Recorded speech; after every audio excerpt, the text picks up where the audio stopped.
Episode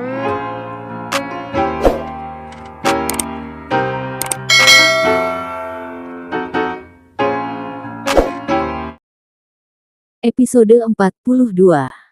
Shelina menangis meratapi takdir, merasa seakan hidupnya tak berarti lagi. Hanya kesedihan juga kekecewaan, yang menemani malamnya di dalam kamar yang terasa begitu hampa. Dia bagaikan karang yang selalu diterpah deburan ombak setiap harinya. Ingin dia bertahan dengan semua penderitaan itu. Namun jeritan hati yang terluka karena perlakuan Alfa telah membuatnya menjadi ragu atas apa yang sudah dia putuskan. Aku bukan wanita seperti itu. Aku tidak serendah dan sehina itu. Aku sudah tidak sanggup bertahan dengan semua penghinaan ini. Lebih baik aku pergi, daripada bertahan dengan semua hinaan ini. Shelina berkata-kata dengan bercucuran air mata, sambil mengemasi semua barang-barangnya. Melihat Shelina yang begitu terluka dengan kata-katanya, Alfa malah merasa bahagia. Dengan tampang penuh kemenangan, dia melangkahkan kakinya menaiki tangga menuju lantai atas. Sampainya di lantai atas tepat di depan pintu kamar yang ditempati Shelina, Alfa semakin merasa puas di saat melihat Shelina sedang menarik kopernya menuju pintu.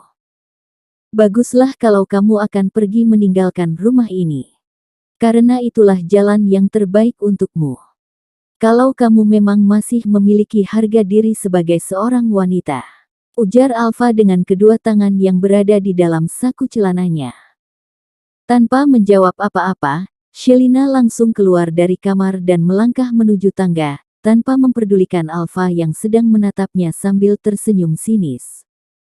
Keyakinan Shelina sudah bulat untuk meninggalkan rumah itu. Dia sudah tidak sanggup bertahan dengan rasa sakit yang disebabkan oleh Alfa.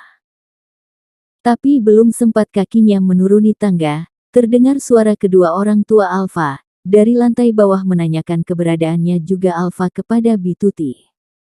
"Bi, Shelina dan Alfa masih di kantor?" tanya Aleta yang terdengar begitu jelas sampai di lantai atas. "Aku kurang tahu, Bu. Soalnya sejak tadi aku berada di kamar," jawab Bituti. "Mungkin mereka masih di kantor sayang. Alfa kan lagi sakit," sambung Faris papanya Alfa. Mendengar suara kedua orang tuanya, Alfa yang sudah berbalik dan hendak melangkah menuju kamarnya, langsung buru-buru melangkah ke arah Shelina dengan tampang yang terlihat begitu datar. Alfa yang tidak bisa menghadapi kemarahan kedua orang tuanya, dengan segera menghampiri Shelina sambil berkata, "Tunggu." Suara Alfa yang seketika menghentikan langkah kaki Shelina, tepat di depan tangga. "Ada apa lagi?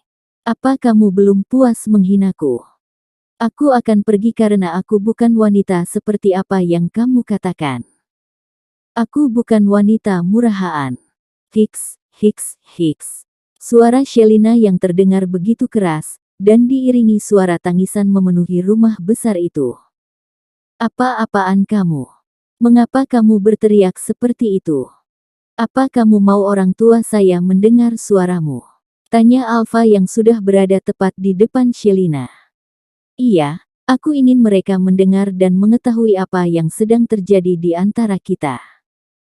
Karena aku tidak akan pergi tanpa sepengetahuan mereka," jawaban Shelina yang membuat Alfa semakin kesal terhadapnya. "Ada apa ini Alfa?" tanya Faris yang menaiki tangga bersama Aleta. "Baru saja." "Shelina, kamu kenapa sayang? Mengapa kamu menangis? Dan koper ini mau kamu bawa kemana?" tanya Aleta kebingungan melihat keadaan Shelina, yang bercucuran air mata dengan koper di tangannya. "Alfa, apa-apaan ini?" tanya Faris dengan tatapan tajam ke arah Alfa.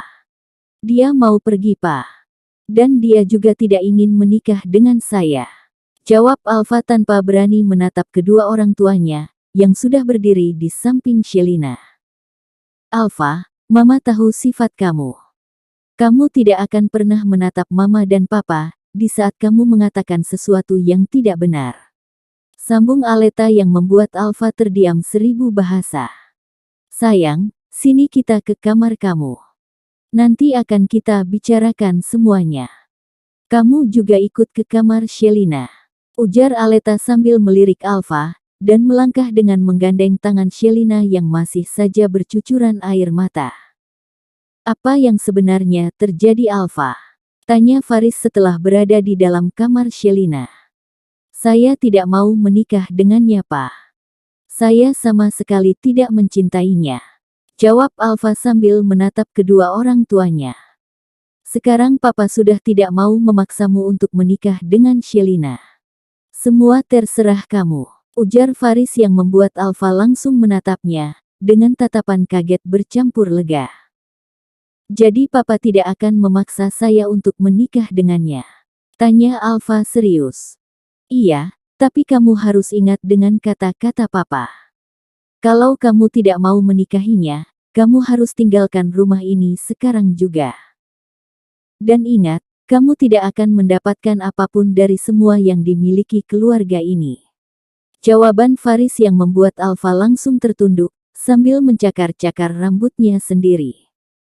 Pa, Ma, cinta itu tidak bisa untuk dipaksakan. Untuk apa juga aku harus menikah dengannya, kalau kita tidak saling cinta? Tanya Alfa. Papa tidak mau tahu. Besok kalian sudah harus menikah di rumah ini. Karena Papa sudah merubah semuanya. Tapi kalau kamu tetap tidak mau, kamu harus pergi dari rumah ini sekarang juga, ujar Faris dengan tatapan tajam ke arah Alfa. Tapi Pa, suara Alfa yang tertahan karena langsung dipotong oleh mamanya.